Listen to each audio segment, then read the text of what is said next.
Hi, everyone, and welcome to the third Brody Forum of this academic year. My name is Claire Haas, and I'm this year's Brody Scholar. I want to inform all attendees here today that this event will be recorded. However, as previously mentioned, as attendees, neither your face nor your name will appear on the screen. We also, since this is a Q&A, questions for our speaker, Dr. Levin, can be dropped in the chat. We'll do our best to address those during the Q&A session towards the end of the program. And if you do drop a question in the chat, for your own awareness, participants, I will only read your first name. If you pre-submitted a question as well, unless you are SPP faculty, I will only give your first name. So be reassured about that. With that housekeeping out of the way, I would like to thank the Norman and Florence Brody Family Foundation and the Brody family for their support of Brody initiatives at the school. Norman and Florence Brody established the Norman and Florence Brody Family Foundation Public Policy Forum in 1996. Multiple forums are held annually at the university and in Washington, D.C., with a focus on public policy issues in the United States. Similarly, I would like to thank Dr. Betty Duke, the Brody professor, for the invaluable role she plays in planning these events, and Dean Robert Orr for his support of the Brody program.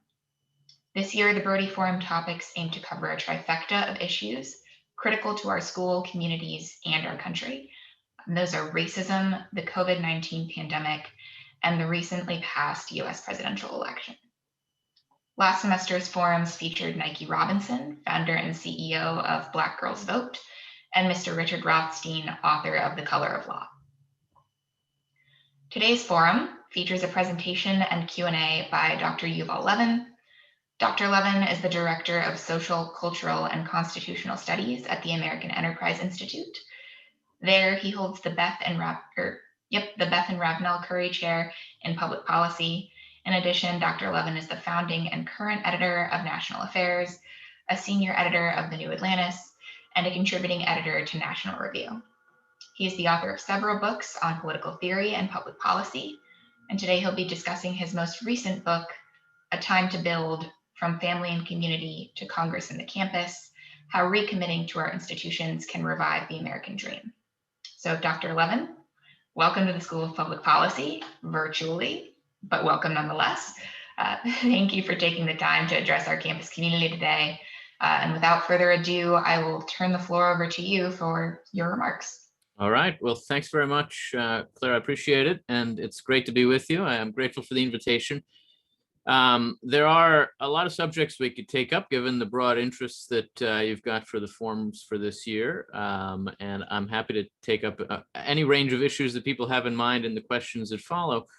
But in these opening remarks, I thought that I would offer a broad sense of how I think about some of what's gone wrong in our country in recent years and what we might be able to do about it. That something has gone wrong is pretty clear, I think, but exactly what it is actually isn't as clear as we sometimes imagine. We Americans are, in a sense, living through a social crisis. We can see that in everything from vicious partisan polarization to rampant culture war resentments to an upsurge of isolation and alienation and despair that has sent suicide rates up and driven an epidemic of opioid abuse in parts of the country. These kinds of deep dysfunctions in seemingly different parts of our society's life seem to have some common roots. But just what are those roots? What is it that's gone wrong? I think part of the crisis, one of its symptoms, is that we can't quite get a handle on what that common origin is. Traditional kinds of economic concerns don't really cut it as explanations. Obviously, the pandemic is leaving us with a severe recession and consequences that will last. But the challenges I'm talking about didn't start with the pandemic, and they didn't really ease during the long period of growth that we experienced over the last decade. We've had low unemployment and low inflation and interest rates, and wages were rising. And it's not that some Americans were not experiencing real economic difficulties, but the problems that we've had on that front do not add up to the crisis that we have been going through. Other kinds of familiar measures of well-being around health or crime or opportunity, again, don't offer sufficient explanations. So what really have we been complaining about and worried about in the past 10 years and more? Some people argue that there actually isn't much to complain about, or that the frustration and anxiety that seem to overwhelm us now are rooted in imaginary grievances, so that they themselves are the problem. Steven Pinker of Harvard, for example, takes these kinds of complaints to be something like irritable gestures of self-indulgence or ingratitude. In a recent book of his, he reviews a mountain of data on wealth and health and safety and choice, and comes to the conclusion that populist complaints on all sides of our politics are somehow detached from reality. And he says they're dangerous too. Quote, indiscriminate pessimism, he writes, can lead to fatalism, to wondering why we should throw time and money at a hopeless cause, and it can lead to radicalism, to calls to smash the machine or drain the swamp or empower a charismatic tyrant, end quote. But surely public frustration is not just some kind of self-delusion, especially frustration that runs this deep and that's revealed itself in such a broad range of symptoms in our country's life. Pinker's data are not wrong, and neither are the encouraging economic indicators of the past decade. But if those don't explain these sentiments of our time, then we should ask ourselves what those kinds of indicators might miss, or what kinds of signs we might be ignoring. Our usual measures of wealth and health and personal freedom don't really explain the problem, because these familiar indicators, as important as they are largely material and individual. They assess our well-being on our own, but none of us actually experiences well-being on his or her own. It's in the joints of society. It's at the junctures of individuals that the trouble really shows itself. One way to put that is that our struggles are rooted in relational problems: loneliness and isolation, mistrust, suspicion, alienation, even polarization. These are the characteristic challenges of this time, and they're failures of sociality, so they can fall into a kind of blind spot for our individualist culture. So how do we explain these kinds of troubles of connectedness? Some people argue that the trouble is philosophical or metaphysical almost, that liberalism has failed because it fails to offer us a sufficient vocabulary of solidarity. Other people say that although traditional measures of growth and prosperity look okay, our problem is still economic in a deeper sense. It's socioeconomic. They say that contemporary capitalism creates levels of inequality that make it impossible for people to feel like equal parts of a larger whole, or to believe in the legitimacy of our political and economic order. Other people say that external pressures like trade or immigration, or internal pressures like racism or identity politics, have left us unable to hang together. I think there is truth to all of these explanations. They all get at something important, because they treat the human person as embedded in a larger whole, whether that is metaphysical or moral or social or economic. And they see that what is wrong has to do with the way in which we now live out that embeddedness. But I think they still are missing something very important.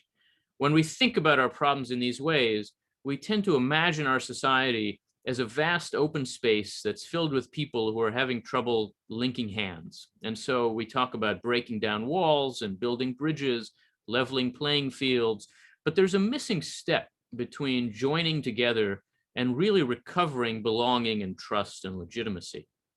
What we're missing, although we too rarely really put it this way, is not just connectedness, but a structure of social life, a way to give shape and purpose and concrete meaning and identity to the things that we do together.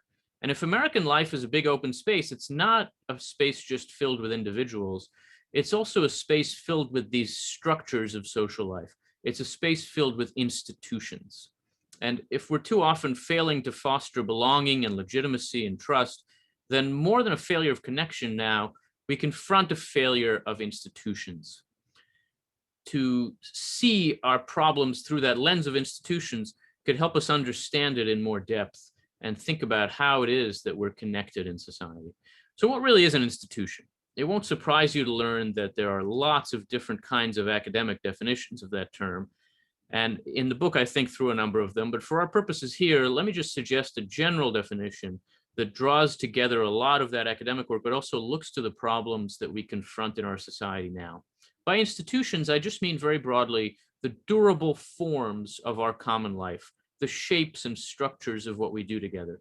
Some institutions are organizations, right? They have something like a corporate form, a university, a hospital, a school, a business, a civic association. These are all institutions. and they're technically legally formalized. But some institutions are durable forms of a different sort. They may be shaped by laws or norms or rules, but they don't have that kind of corporate structure. The family is an institution. It's really the foremost institution of every society. We can speak about the institution of marriage or about a particular tradition or a profession as an institution. The rule of law is an institution. That they're durable is essential. An institution keeps its general shape over time, and so it shapes the realm of life in which it operates. It usually changes gradually and incrementally. A flash mob is not an institution. But most important, what's distinct about an institution is that it is a form. In the deepest sense, a form is a structure or a contour. It's the shape of the whole, the organization that speaks of its purpose and its logic and function and its meaning. A social form, an institution, is not just a bunch of people. It's a bunch of people who are ordered together to achieve a purpose, to pursue a goal, advance an ideal together. And that means that institutions are also, by their nature, formative. They structure our interactions, and as a result, they structure us. They shape our habits and our expectations. They ultimately shape our characters and our souls. They help to form us. And that formative role actually has a lot to do, I think, with how institutions relate to the social crisis that we're living through. So let me say a word about that. When we think about the role of institutions in American life now, we might tend to think first in terms of our loss of trust or confidence in them. That's a trend that we hear a lot about. It's basically a cliche by now. Americans are losing trust in institutions. Measures of that are very easy to find, and they paint a pretty grim picture. Gallup, the opinion firm, has kept track of what it calls Americans' confidence in institutions for decades now, in most cases since 1973, and more or less annually through today. And the trend in those figures is really unmistakable, from big business and banks and the professions to the branches of the federal government and the news media and the academy. It's found that confidence in our institutions has been plummeting pretty consistently for decades. In the early 1970s, 80% of Americans said they had a great deal or quite a lot of confidence in doctors and hospitals, for instance. Last year, that figure was 37%. 40 years ago, 65% of Americans said they had a great deal or quite a lot of confidence in organized religion. Last year, that was 40%. 60% expressed confidence in the public schools back then, and now it's about a third of Americans. Even in 1975, a year after Richard Nixon resigned from the presidency in disgrace, 52% of Americans said they had confidence in the presidency. Last year, that number was 32%. Gallup even found, most amazingly to me, that 42% of the public had confidence in Congress in the 1970s. Last year, that figure was 12%, and even that seems high. You have to wonder who these people really are. That pattern holds for just about all of the institutions that Gallup asked about. The military is the only major exception. We'll think about that a little bit. But the overall trend is unmistakable. The American public has gone from extraordinary levels of confidence in our major institutions to really striking levels of mistrust. But what do we actually mean when we say we don't trust institutions? The answer, I think, has a lot to do with what institutions really do and what they are. It takes us back to that question of how they form us. Every significant institution carries out some important task in society. Maybe it educates children, or enforces the law, or it serves the poor, or just provides some service, produces some product, meeting a need. And it does that by establishing a structure and a process, again, a form for combining people's efforts toward accomplishing that goal. And in the process, that institution also forms those people to carry out that work responsibly and effectively and reliably. It shapes the people within it to be trustworthy. And that's really what it means to trust an institution. We trust an institution when it seems to have an ethic that makes the people within it more trustworthy. So we trust political institutions when they seem somehow to take seriously an obligation to the public interest, and so to compel the people who work in them to do the same. We trust the military because it seems to value courage and honor and duty in carrying out the work of defending the country, and it clearly shapes men and women who take those things seriously. We might trust a business because it promises quality and integrity in meeting some need that we have, and it rewards its people when they deliver those. We trust a school because it builds a culture that makes its people devoted to learning and teaching. Maybe we trust a journalistic institution because it has high standards of honesty and accuracy. And so when its people speak, we have reason to think that what they say is true. We lose faith in an institution when we no longer believe that it plays that kind of ethical or formative role, shaping the people within it to be trustworthy.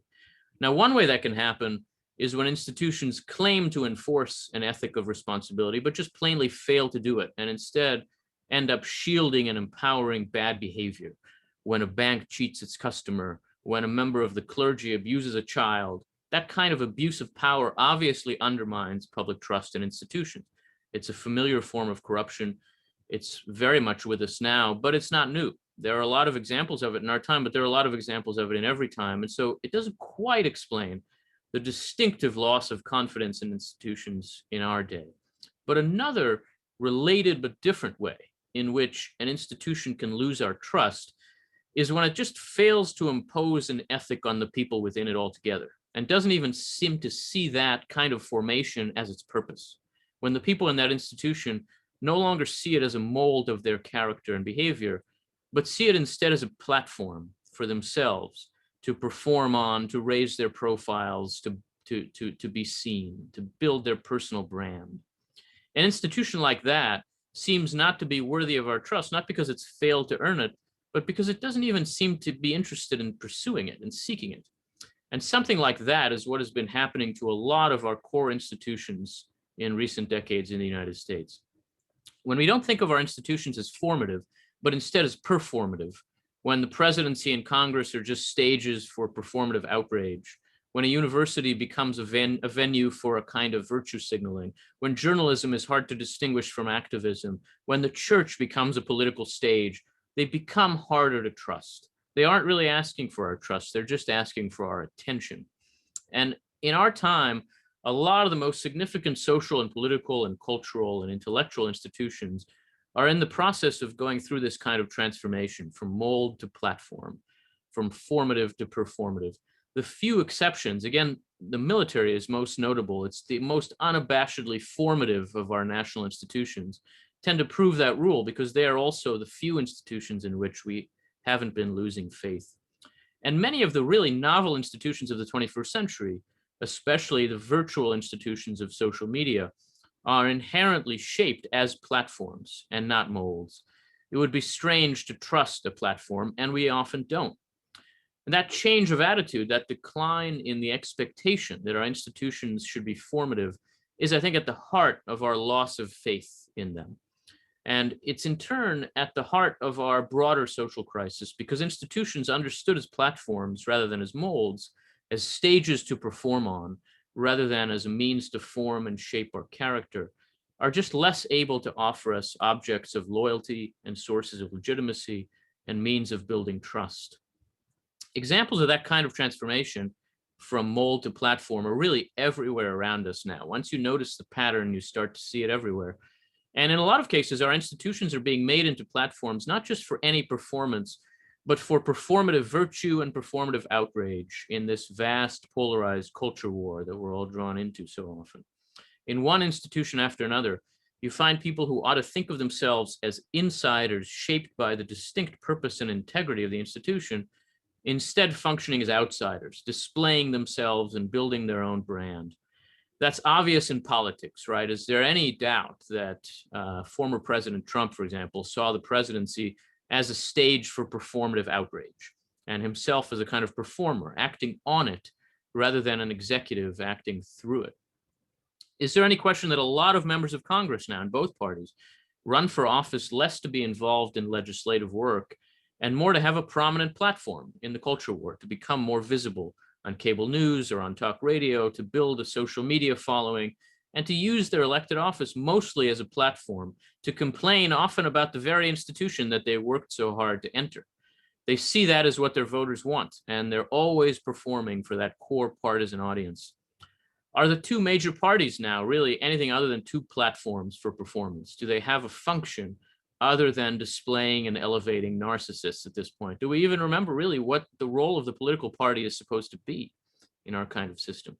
But you can look beyond politics too. Think about the profession of journalism.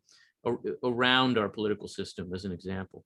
Its institutional strength is in its insistence on a kind of formative integrity, on a process of editing and verification that helps us to be sure that what it provides us is reliable.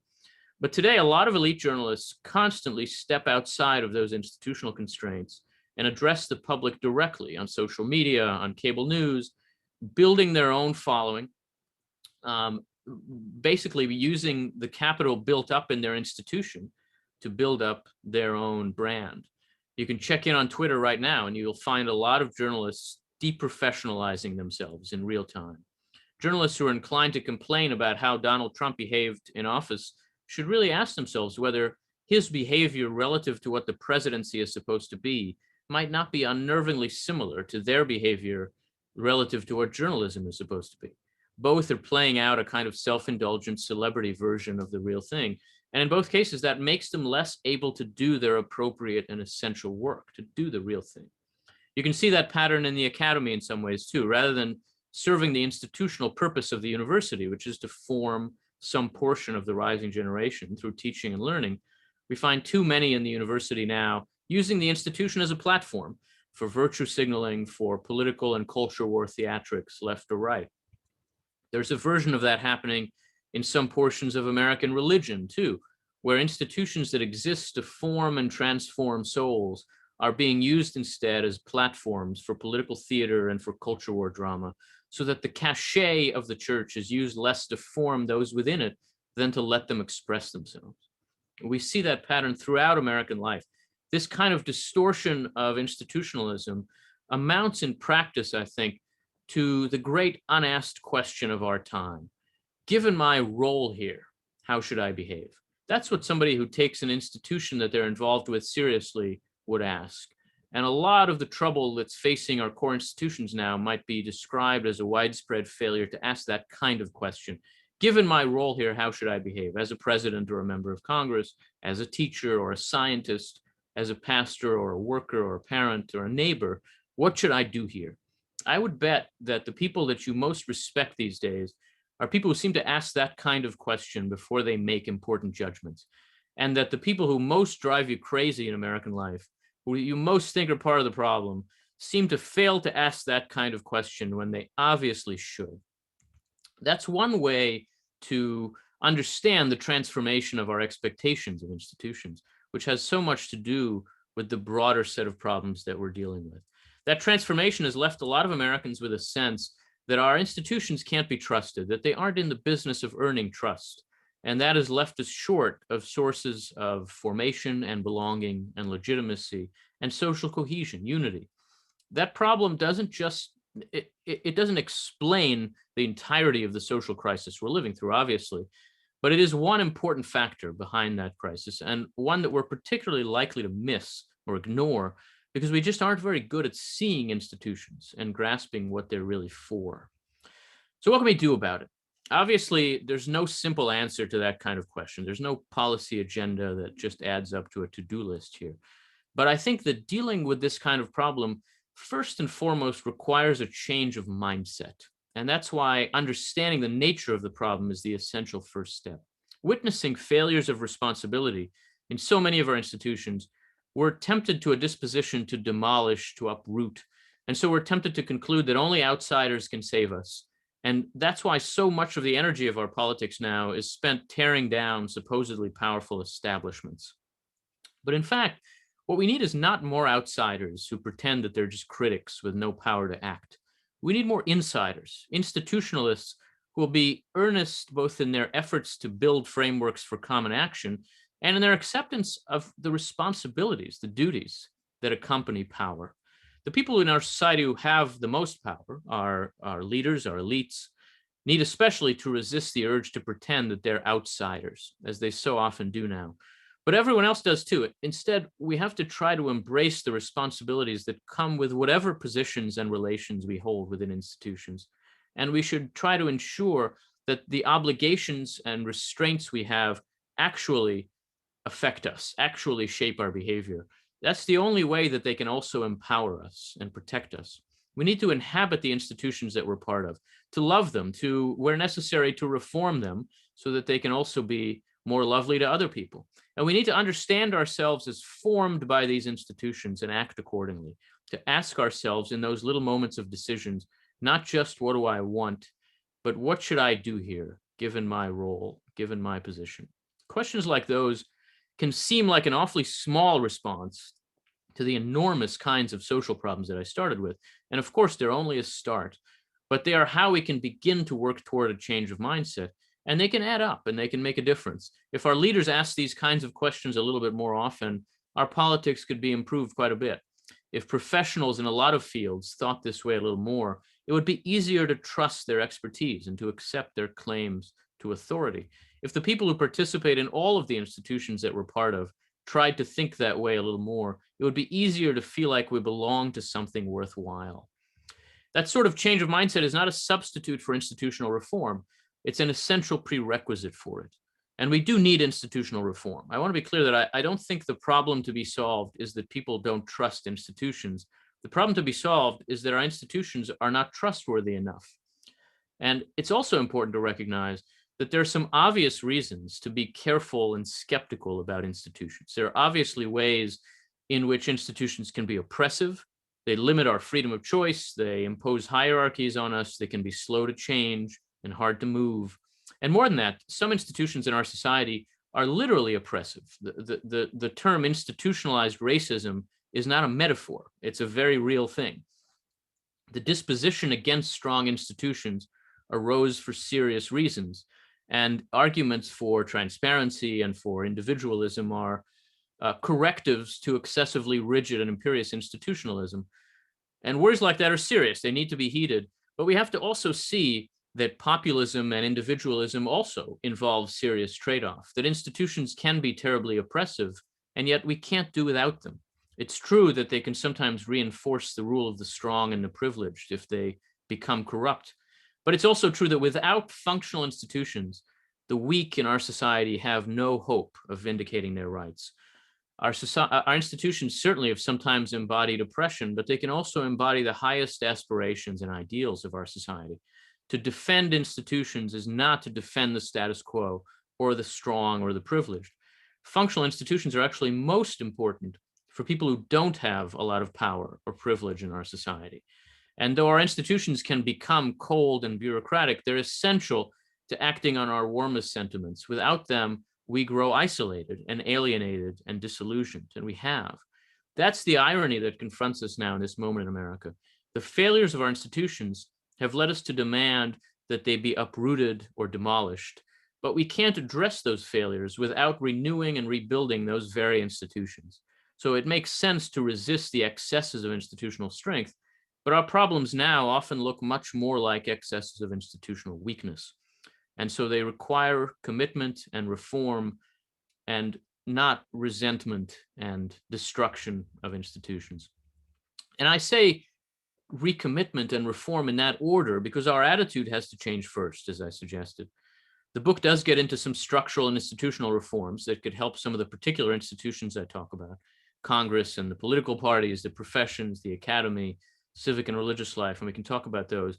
But the common denominator when it comes to those kinds of reforms is that the people in the institutions have to want them to happen. And that means that they have to first see that the ways they're now behaving are a big part of the problem, and that by making key institutions impossible to trust, we're contributing to a profound and destructive set of social dysfunctions in America. In one arena after another in American life, we face the challenge of drawing alienated people back into our institutions. We can point to all kinds of complicated theories about how to build the trust that's needed to accomplish that, but the simplest way to start is for the people who inhabit our institutions, that is for all of us, to work to be more trustworthy. And we each can do something in that direction. We can give our institutional responsibilities more of our time and effort. We can give them more of our identity and self-consciousness. We can understand ourselves a little more as defined by those institutions that matter more to us. We can judge ourselves by their standards, hold ourselves up to their ideals, and take the forms of integrity that they stand for as seriously as we can. And we can work to reform them where they're failing, to help them work better, to be more worthy of confidence. We can yearn not just for that formless, autonomy of the independent contractor, but for the rootedness and the responsibility of the member and the partner and the worker and the owner and the citizen. There's a word, I think, for attitudes like that. The word is devotion. What's required of us now is devotion to the work that we do together with other people in the service of common aspirations. And so devotion to the institutions that we compose and inhabit. That kind of devotion calls for sacrifice and for commitment. It calls on each of us to pledge ourselves to some institution we belong to unabashedly, not with ironic distance and dispassionate analysis, but really by jumping in and believing in it. And that kind of devotion is not only necessary now, it's actually very attractive. We want objects of devotion. We want something to commit to, but we don't see that what we're looking for might be right within our reach. It's very easy to be fashionable rebels in contemporary America. It's a lot harder to remind ourselves why our core commitments are worthwhile. And that's the kind of case that institutionalism involves now, and why it's so crucial. What I'm proposing here, in other words, is just a modest change in our stance toward our country and toward the social crisis that it confronts. Not a social revolution or a political transformation, at least not directly, but a greater awareness of how integrity and trust and confidence and belonging and meaning are really established in our lives. And so a greater care about some of the habits that we've gotten into that tend to cut us off from them. Thinking and speaking just a little differently about how we live together can make a bigger difference than you might imagine. It can help us see what we've been missing, to do what we've been neglecting, to say what we've only assumed or taken for granted. And small steps like those are what make great changes possible. They're constructive. And so they build on each other and can turn us all into builders. And that, in the end, is the character of the transformation that we need. The demolition crews have been allowed for too long now to define the spirit of this moment in America. But where we're headed is really going to be up to the builders and rebuilders. And that's what we all should seek to be. So I'll end there. See what questions you might have. Amazing. Thank you, Dr. Levin. So we've gotten a couple of questions that came in. Reminder to folks that please still submit those. If you do submit them, your first name will be read. You, in part, likely, partially, I think I caught you answered this question from Jose in part. Jose asked, how can institutions that have perhaps become performative transition back to their formative roots? And in the answer that I heard, or the partial answer that I heard there, is essentially having the people in those institutions want to change. But the problem that I see, or the big sort of red flag that goes up in my mind, and what I would love your take on, is how to incentivize those folks to essentially yield some power, because that is what, in my understanding at least, and perhaps, correct me if I'm misunderstanding, but that is what is required for that type of change to happen. It has to be an individual basically subordinating themselves to the good of the group. Yeah, I think that's right, but I would put it a little bit differently. I think certainly it is true, it seems to me, that real change along these lines has to begin with a change of attitude. But one reason why there can be an incentive for it is that ultimately institutions and leaders and elites and powerful people, to be effective, need to be trusted. And the question is, how do they build trust? The answer to that is a little bit counterintuitive. Professionals especially, but leaders in general, often build trust by showing restraint, right? Why do we trust a lawyer? We trust a lawyer not just because she might know things that we don't know about the law. That's part of it. But we trust a lawyer because a lawyer seems to live up to a certain standard of behavior. There are things a lawyer wouldn't do. We trust an accountant because we know that he really wouldn't lie about the numbers, because accountants don't do that. And if they do, they're not accountants, and there are serious consequences. We trust a journalist or a scientist because their work goes through some process that is ultimately about restraint. It's about saying our work involves only this, and if it's not this, it's not going to happen under my watch. That's why we trust experts, right? And it's why we trust people in authority in general, because it seems like they are somehow bound and formed by a set of responsibilities that add up to an idea of integrity. When you see this kind of transformation into just sheer performance, right? And people use the fact that they are experts about public health or about law enforcement or whatever it is to just make a political statement, or use the fact that they're a pastor to just say what they think about the president, those people become harder to trust because what they're doing is plainly not bounded by a set of responsibilities that is formative on their behavior.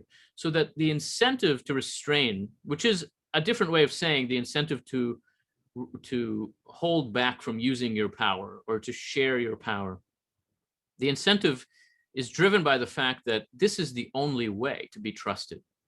And the trouble is, of course, in our culture now, it's not the only way. It's not the only way to build a following. It's not the only way to become prominent and popular.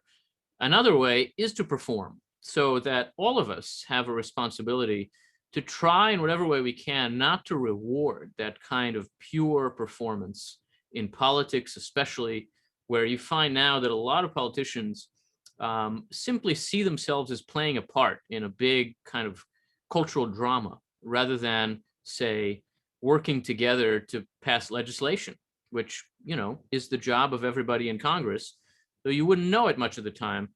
That kind of performative tendency breaks the boundaries of institutional responsibility.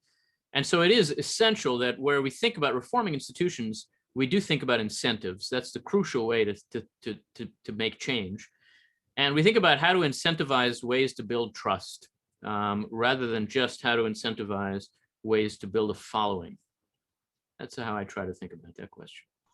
Yeah, thank you.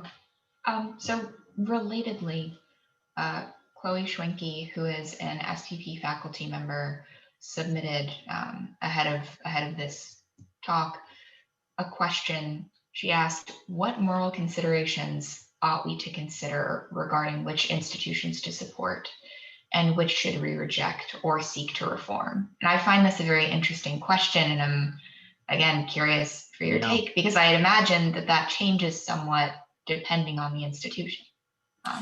Yeah, absolutely. I mean, I think as a general matter, it's important to offer support to institutions that perform important work under pressure, that seem to do what they're supposed to do despite enormous incentives to do otherwise. And so, for example, in the course of the disaster that followed the last election, I think it's enormously important to show support for secretaries of state in individual states, and there were Democrats and Republicans who stood up to partisan pressure and did their job. And, you know, I think of the Secretary of State of Georgia, an elected Republican official who basically told his state party and an elected president from his party, no, we're not going to play these games. We're going to count votes, and we lost the election. Deal with it. That's a professional. That is somebody who lives up to a standard despite pressure. And it's very important to show support for that individual, to try to support the institution that he or she is part of. And I think in general, in our own lives, it's important to show support for institutions that are holding up under pressure. It's also important to show support for institutions that are advancing causes that we believe are important to the good of our society, right? That's easier to see. So that the question of what should I be committed to, what institutions should I be devoted to, different people will offer different answers to that question because we have different priorities. But I think it's enormously important that the way in which we show that commitment is also demanding of the people who run these institutions, that we require them to show that they're committed to the principles and the form of integrity that that institution stands for, and not just to their own elevation and betterment. And, you know, too often today, that's not where things stand in many of our prominent institutions. And that requires change from within, but also pressure from without. Thank you. Another SPP faculty member, Mac Dessler, who is retired faculty, asked, are there actions institutions themselves can take that bring us back to a more institutionally driven society? And that feels a little meta to me, but you have a far broader and better cognating mind than I do, so I will throw that to you. Well, look, I think it's a very important question, and it's connected to this question of trust, right? Ultimately, one way to think about the problem we have is that a lot of Americans look at our society now and speak about its core institutions in terms of they and them and not us and we. It seems like the institutions work for other people. And that naturally encourages an attitude that is fundamentally anti-institutional, that wants to pour acid on the institutions or to approach our society in terms of burning down the establishment or draining the swamp, rather than by asking, what do we need to build so that we can better solve problems? And so this kind of mistrust and failure of trust obviously feeds on itself. It is precisely because a lot of our institutions are not trustworthy, because they don't treat people equally, because they don't perform their jobs well, because they seem to exist to elevate the CEO and not meet the need that the organization exists to serve. They become harder to trust, and in the process, we become unable to trust everything. The striking thing about that Gallup data that I pointed to is that it's not about one or another institution, right? You say, why don't people trust the media? And you can point to various things in the last 30 years. Or why don't people trust the banks? Well, there was this scandal, that scandal. But the fact is, people don't trust anything. And I do think that ultimately it is important to look at those few exceptions. Sometimes local government is an exception. Very often the military is an exception. Why do Americans trust the military? I think it's not just because the military is good at doing its job, though it often is, of course, but it's also because the military is unabashedly formative. It says, we believe in these things. When somebody tells you that they went to Harvard, maybe you think, well, that's a smart person. They got into Harvard. Somebody tells you that they went to the Naval Academy, you're more likely to think that that's a serious person, and not because they got into the Naval Academy, but because the Navy made them a serious person. That's how a lot of our institutions should want to be thought about, that they produce people who take their responsibilities seriously, and not nearly enough of our institutions are thought about that way.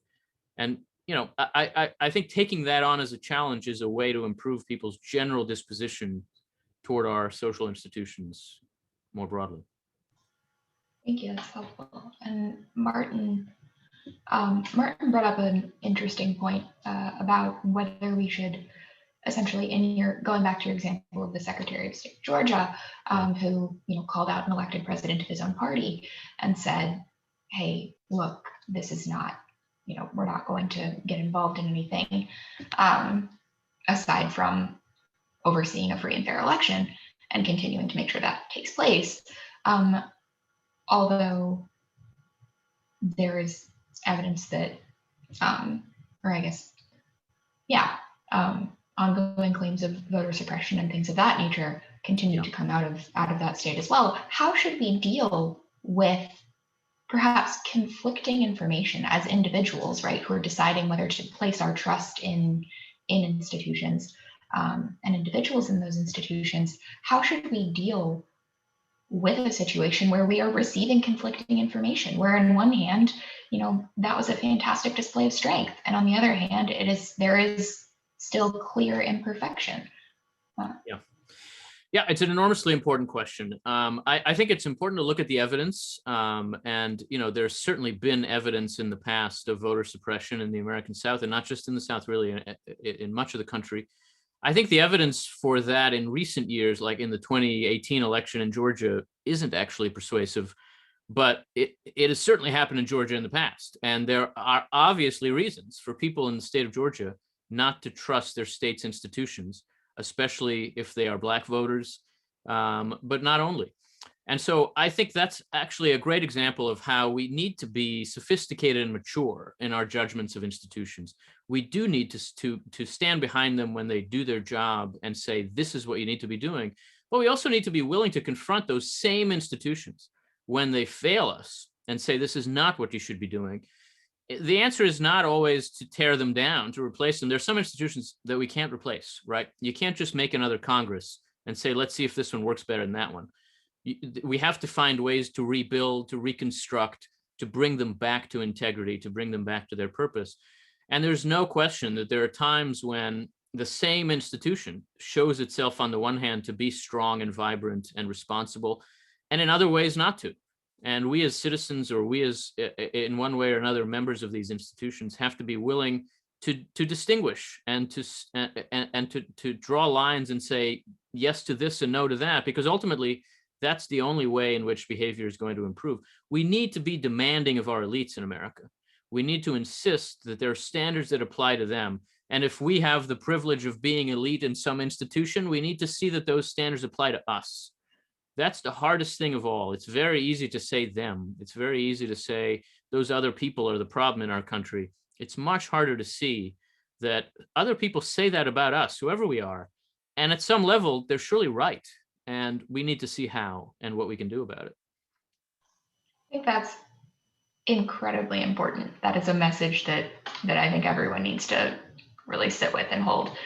Paul had an interesting question about relationships and the interplay of relationships and institutions. So Paul asked, is there a difference in the formative versus performative quality of institutions where relationships with others are incidental and not the main purpose of the institution? So for example, your workplace or your school, and those you join for the purpose of building relationships. So voluntary associations like clubs, teams, religious institutions. Yeah, that is a great question. I would begin to answer it by pointing to a sort of famous aphorism in sociology. People attribute it to Robert Nisbet, the 20th century sociologist. Maybe it's older than that, but the basic assertion is people don't come together to be together. People come together to do something together. And that's true often even of social clubs and civic associations. The ones that really make it and endure are ones that are formed to take some action. Now, maybe that action is just to support people in our local community, or to raise money so that we can share with people in need where we are. And most of what's done is just getting together for a meeting every now and then. But the purpose, the goal, is very often what defines that institution and what provides you with a sense of how to judge its integrity and its capacity. So that I think institutions that serve a purpose, you might say institutions in which relationships are incidental, are actually institutions that build the strongest relationships of trust, because they enable people to engage in doing something together. And in our society now, especially where we have such challenges to unity, where it's so hard to come together, it is especially over common aims and needs and purposes that we can come together. Those are the ways that people who otherwise disagree about a whole variety of things can nonetheless somehow find a way to work together. So that unity doesn't really mean coming to agree about everything. Unity means finding ways to work together. Sometimes, as in politics, that work is even the work of disagreement. And yet, understanding that what we're doing together is finding ways to negotiate differences, to reach bargains and deals, which is what legislators are supposed to do in particular, is enormously important to understanding the character of unity, which isn't just agreement and consensus, but ways of working together on problems that are shared in common.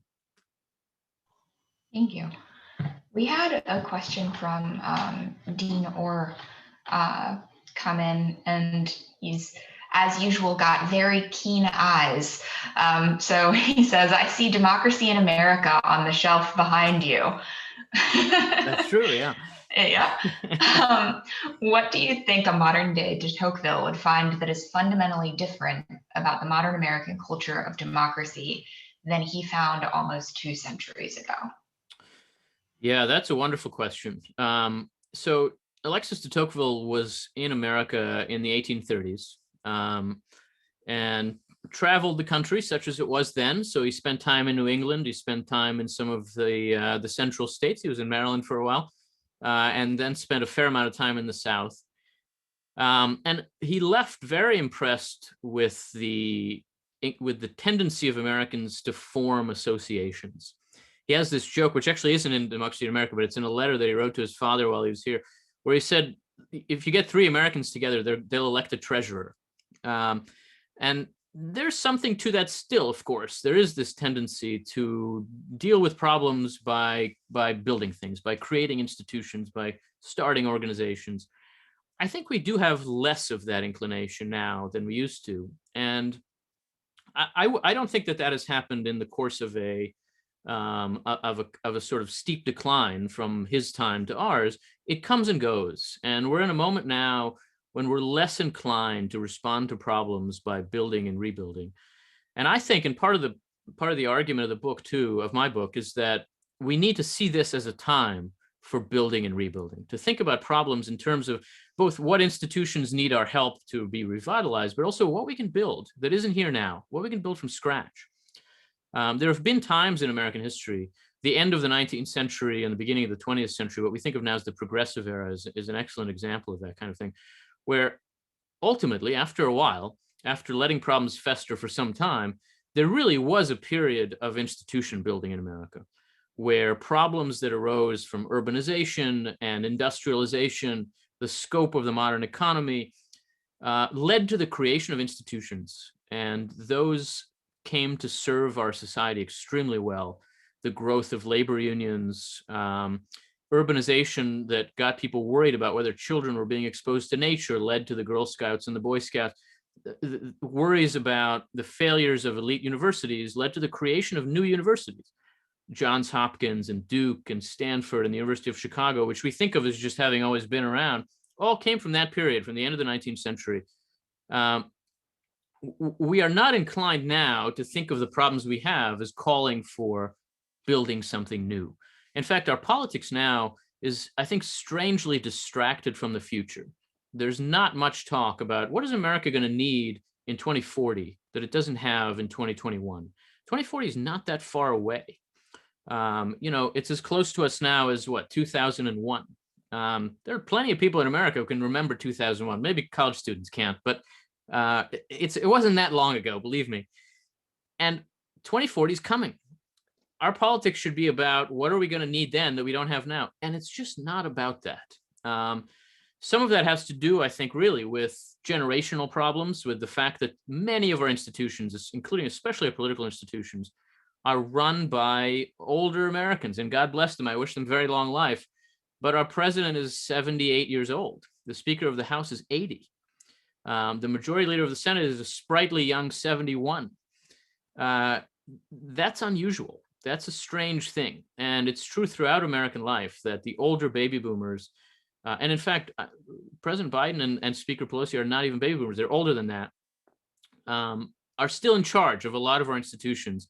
And I think there is a way, therefore, in which we have this feeling that a lot of our country is run by people who are kind of exhausted.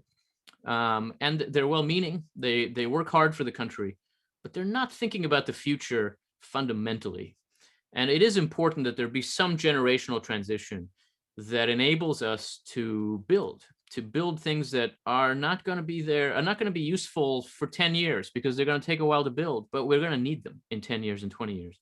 There's not enough of that attitude. I think Tocqueville would notice that about contemporary America. I'm sure that that message falls very well on the ears of many younger college students who are listening to this talk.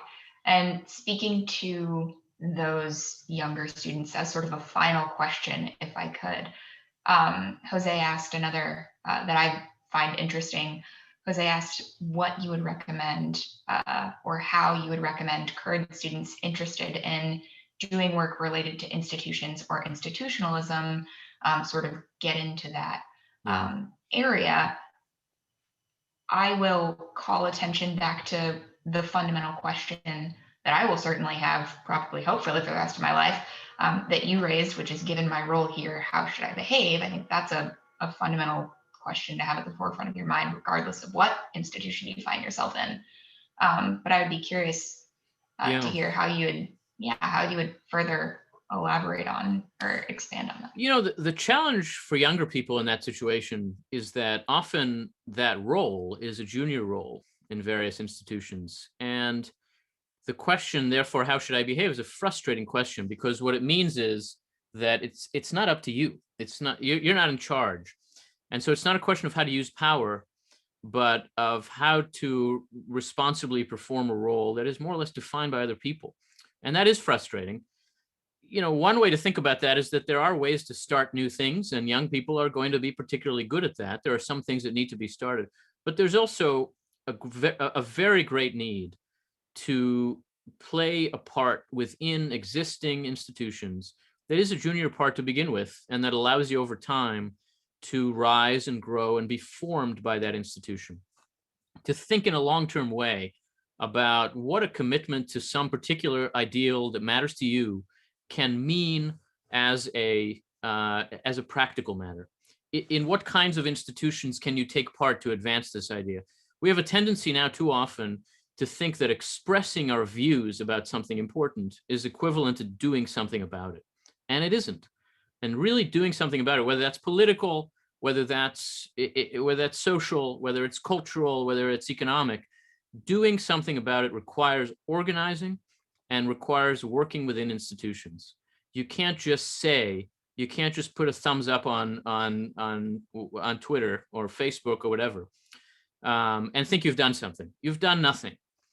To really do something requires a durable commitment. And that does require institutional work. It can be frustrating. It can be dull. You know, going to school board meetings is boring, but it's very, very important that in the arena of life that matters to you and where you feel like you can make a difference, you take on those responsibilities, because somebody has to, and that somebody really can be you. That's an important reminder. Thank you very much. And a great way to close this out for today. So Dr. Levin, thank you again for taking the time to address the Brody Forum, to address our campus community. And everyone, thank you for attending today. Go forth and have a wonderful rest of your days.